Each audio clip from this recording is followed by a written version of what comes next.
And this is my topic, primary interventions in bariatric endoscopy, a milestone in interventional obesity therapy. These are my disclosures. I'm the chair of the IFSO Global Bariatric Endoscopy Committee and the president of also a scientific association, the Bariatric Endoscopy World Association, BEWA. So I just follow up with that, what Va just said, with the background of obesity. And the background of the story, of the obesity story, is that in the 60 years, in the 1960s, there was an epidemic study called the 7 country studies. Those days, which are now 60 years, 80 years away, it was not clear that nutrition could have an influence on the cardiovascular risk. This man you see here, he was a US nutritionist, Dr. Keys.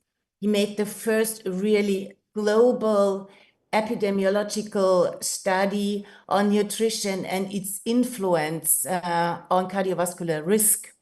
Unfortunately, he thought that the external cholesterol is the problem that increases the cardiovascular risk. Already those days, he had a counterpart, an English nutritionist, Dr. Judkin, who said it's not the cholesterol, it is indeed sugar, and more, it's not the pure white sugar, but it's fructose.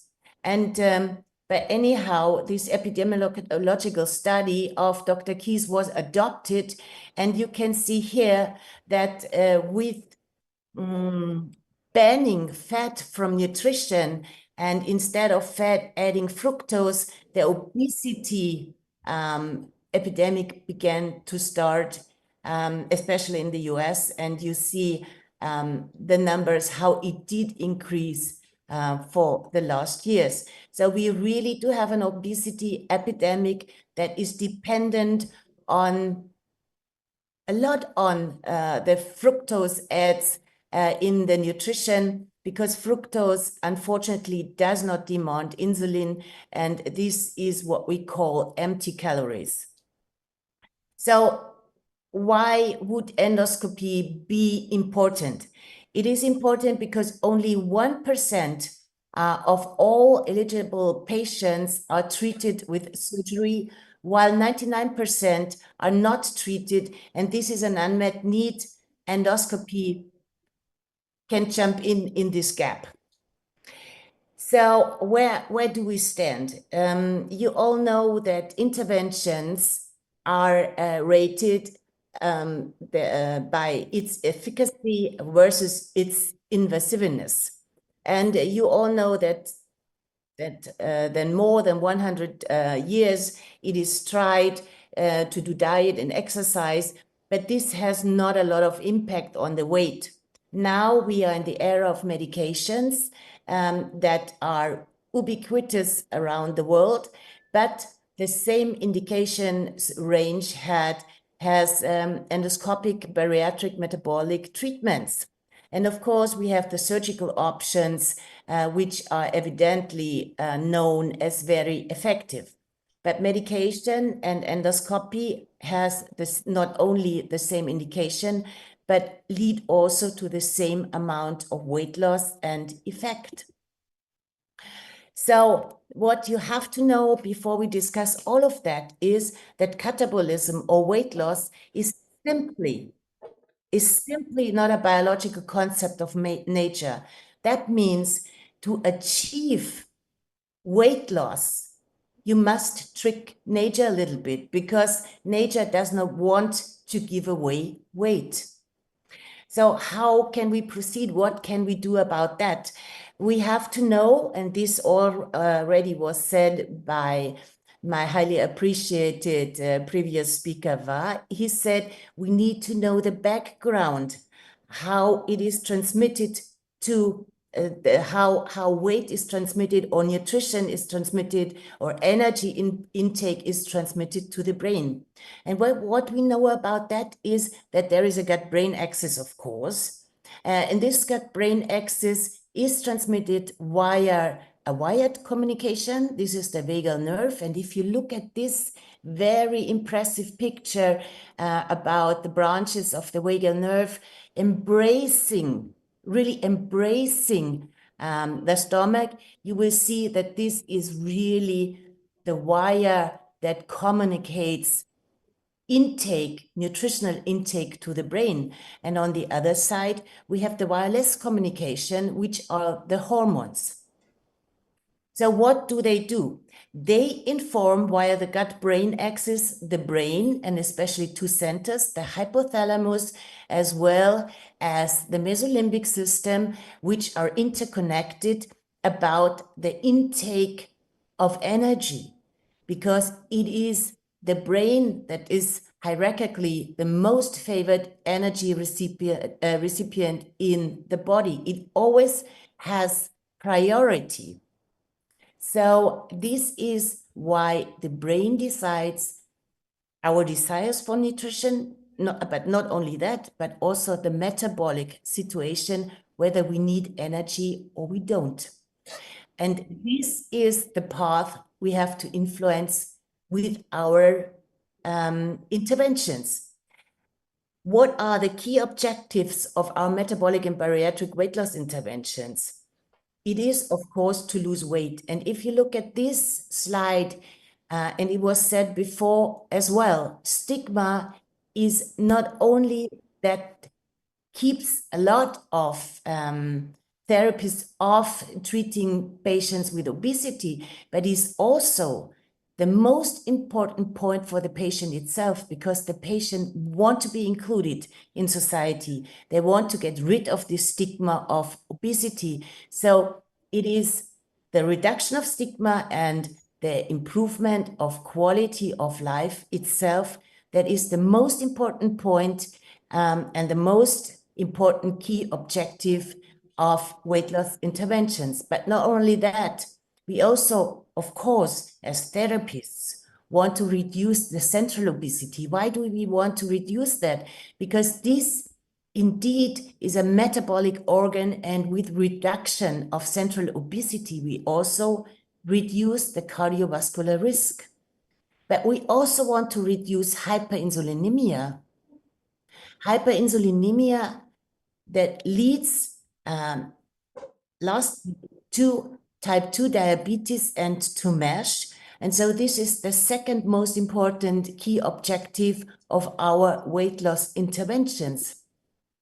And of course, we want to reduce chronic inflammation, because with the reduction of chronic inflammation, we also reduce the cancer risk. So how can we achieve successful treatment? And here you can see with surgery, we already did that. We have sleeve gastrectomy versus the bypass procedures that really lead to a significant and evidence-based demonstrated weight loss that leads to improvement of all the 3 or 4 key points I told you. But we also have endoscopic interventions. Endoscopic interventions that are done via a transoral approach. And this is why I say that surgery really moves to endoluminal. It not only reduces weight, but it also leads to a change in taste, in preparation of nutrition via an input on the gut side of the gut-brain axis and via a manipulation of the information the brain gets. So what can endoscopy achieve? And the easiest applicable organ, of course, is the stomach itself. So the point is, what we want to do with endoscopy, we want to reduce gastric volume, but we also want to prolong gastric accommodation. Prolonging gastric accommodation is a difference to surgery, because all surgical procedures do not prolong gastric accommodation. On the very contrary, they really accelerate gastric accommodation. But gastric accommodation is one point that really leads to satiety as well as the reduction of gastric volume. If gastric volume is reduced, you have a more rigid gastric wall, and this information about the distension of the gastric wall as well is transferred to the brain as information of satiety. So what options do we have? And I want to show you here a suturing device from Boston Scientific, which with this suturing device, you can do full thickness suturings in the stomach. This is a round needle that is fitted with a 2O prolin-like suture, and with this instrument, you really can perform running sutures in the stomach. So I want to show you a video on the technique of endoscopic sleeve gastroplasty, or ESG, as we just call it. And you see with a helix-like instrument, you take the gastric wall, pull it into the branches of the suturing tool, and make running sutures, mostly U-shaped running sutures, to achieve a sleeve-like reduction of gastric volume, especially in the area of the corpus.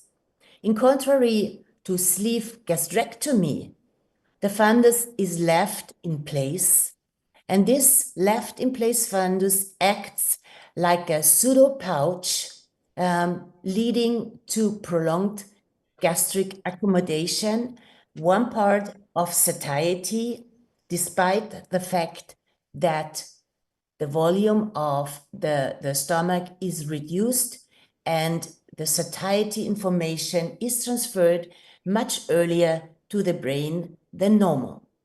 You see, these all are full thickness bites, and I postpone the video a little bit so that you can see the result. This looks very nice, a very sleeve-like stomach that is done by endoscopy.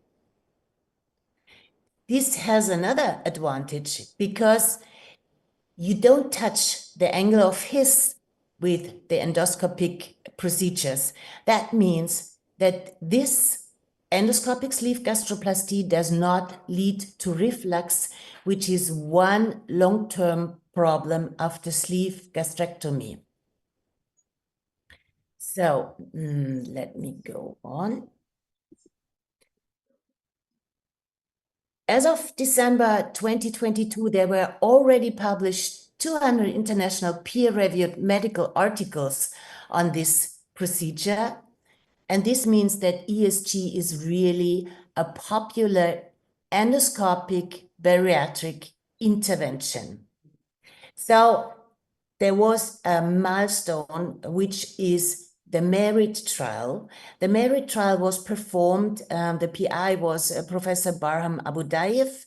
And what you have to know is that the MERIT trial was performed during COVID. So this was really extreme, difficult conditions.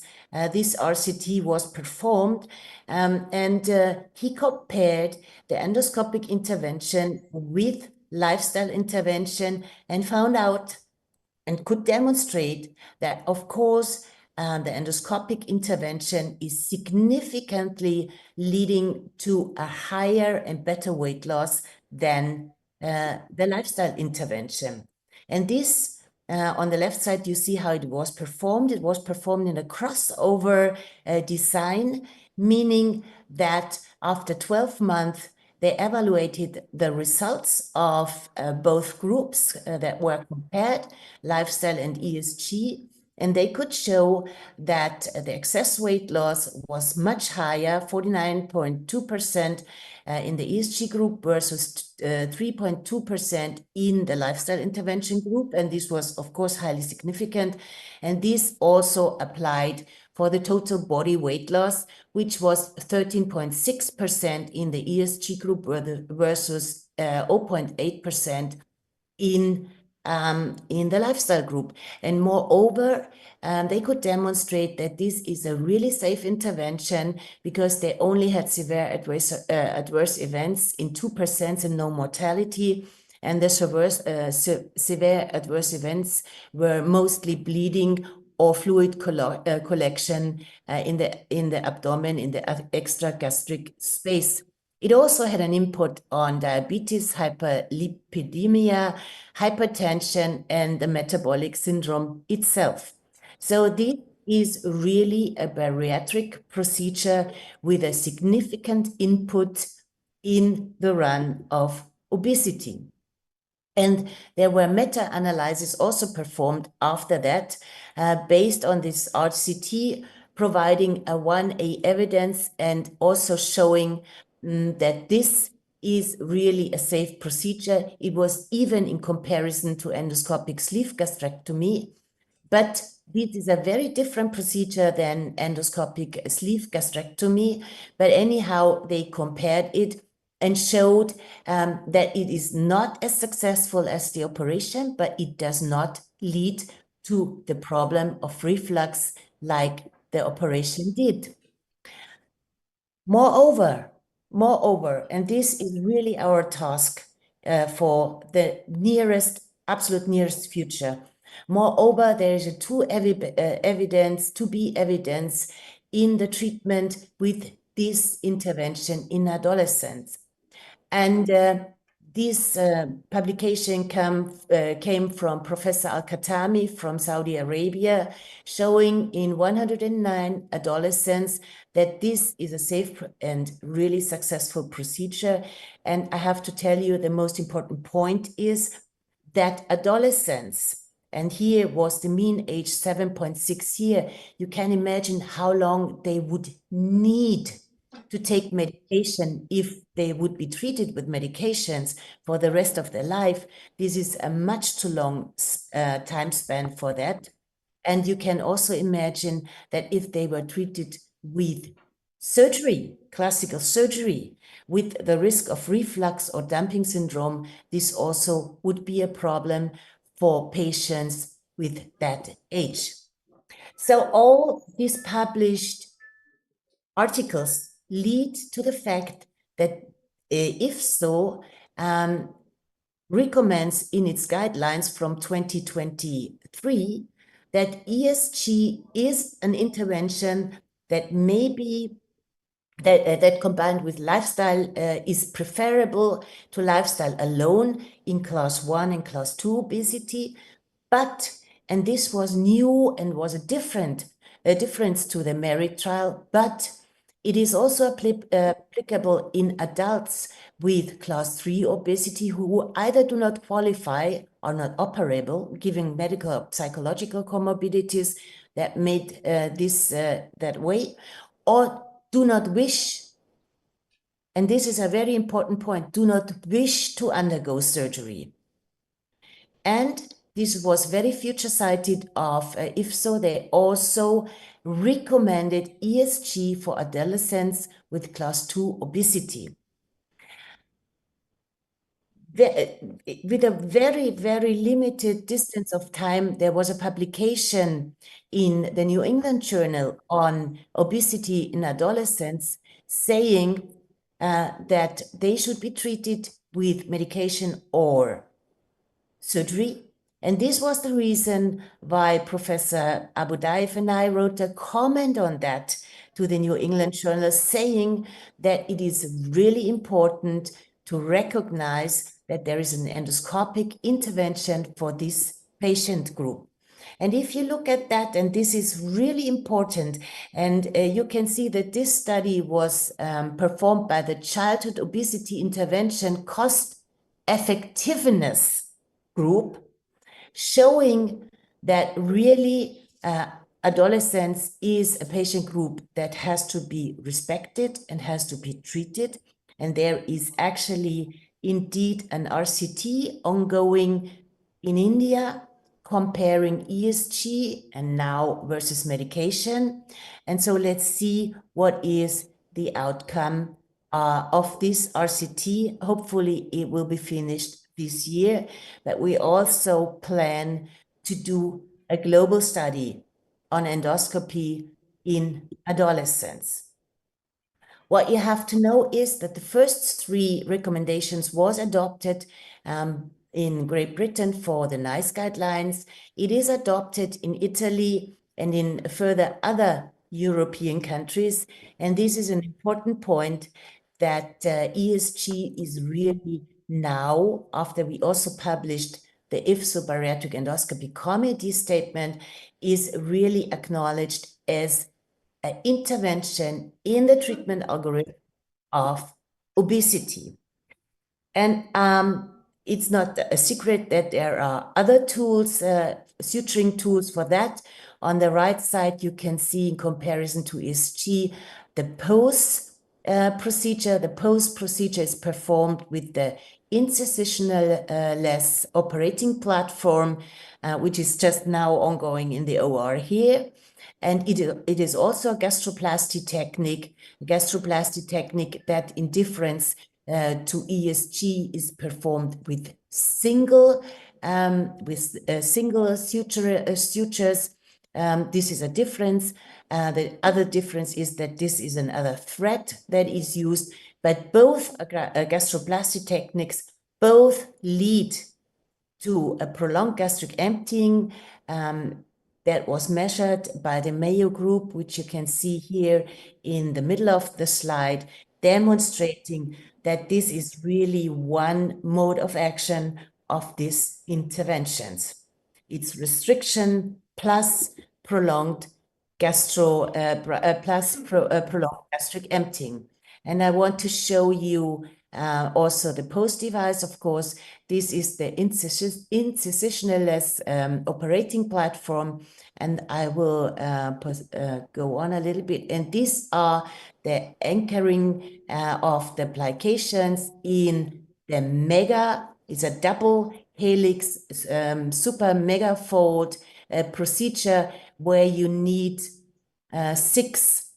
maximal 6 to 7 sutures in the stomach. This is a very quick intervention that in experienced hands can be done within 30 minutes, and it leads to nearly the same weight loss or to a comparable weight loss to ESG, because it is as well a gastroplasty technique. So what comes next in endoluminal applications? And the future aspect is really endoluminal surgery. So there are also small bowel interventions, and this is a picture, a slide from Professor Abu Daif showing the release of the duodenum. And what you have to know is that there already in 1948 was at the DDW an abstract saying that there is a diabetic duodenopathy. So they already recognized those days that metabolic disease can be seen in the duodenum. And in the upper line here, you see the regular shaped duodenum. This is done with endoscopy underwater with MBI. And you see the regular shape of the Willis, the nice halo, no inflammation signs, while when you do the same examination in a patient with diabetes, which you see here in the lower line, you see that there is really much more high, that there is a fat deposit, that there is hyperinemia, that this is a very irregular shape, and that you can see a different halo, a different macroscopic appearance of the mucosa of the duodenum. So what you can do is, and this is electroporation. This is a catheter that applies short electric impulses to the duodenum, leading to apoptosis of the mucosa. You see there is a ring that is positioned at the mucosa, putting impulses, electric impulses leading to apoptosis, and it's called renewation because it is hoped, and there is a demonstrated input on diabetes, it is hoped that the renewal of the mucosa in the genome leads to a positive impact on diabetes. And here you can see what happens before and after the application of this electroporation. Is there more in the pipeline? Yes, there is more in the pipeline. There is the endoscopic robot, the EndoQuest, which really, you really must call that endoluminal surgery. And I know that Professor Zhu in Chinese University of Hong Kong also was experimenting with a endoscopic robot.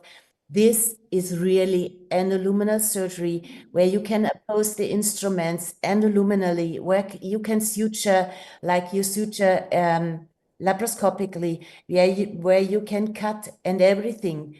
This is definitely the suture. So let me conclude and tell you for take home. This is the columns of treatment of obesity. Now, what we want is this. We want to come to endoscopic surgery, to endoluminal surgery, to really fill the gap of this unmet need I showed you of 99% of the patients that are not treated but are eligible for obesity treatment. And what you have to know that there is robust evidence on gastric interventions. The small bowel interventions to do them is still under study conditions, but there is already robust evidence on gastric interventions. And these procedures are not only organ sparing, not only repeatable as often as you want to, they do not promote reflux. This is really, really a big advantage. And they postpone gastric emptying. And above that all, they have a great, great safety profile. And there are, as of now, no long-term complications for that. So thank you very much for your kind interest.